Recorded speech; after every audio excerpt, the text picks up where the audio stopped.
first time I'm going to address this, yung backlash nung nangyari sa akin nung first conference this year. Medyo aminin ko na naapektuhan ako doon. Pero life goes on and we only learn from there and we only move forward from there. And tapos, syempre, ayun, parang eto na, nakakabalik na ako, na-injure naman ako. So, parang sa akin lang,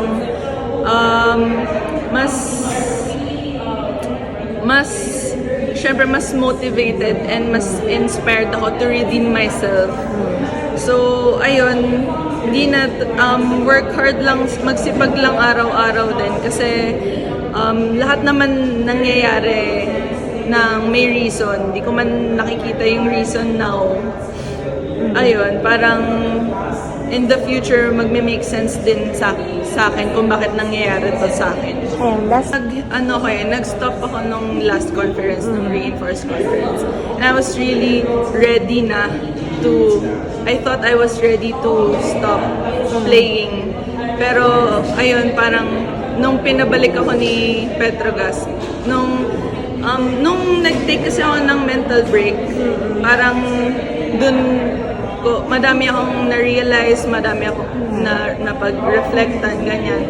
Pero, syempre, I was not in a good headspace din. Pero, nung wala ako sa volleyball, parang ang laki nung nakikita ko. Parang ang daming nag-open up na opportunities. Tapos parang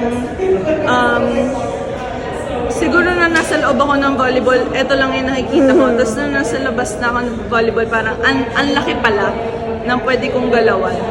Tapos ayun, parang grateful naman din ako na pinabalik ako.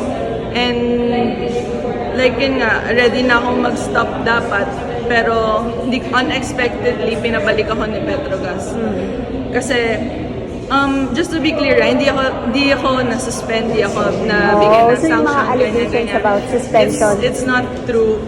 End contract na talaga ako nun. And di na ako nagpa-renew din to, yun nga, I took a mental break. And then nung pinabalik ako ni Petrogas, parang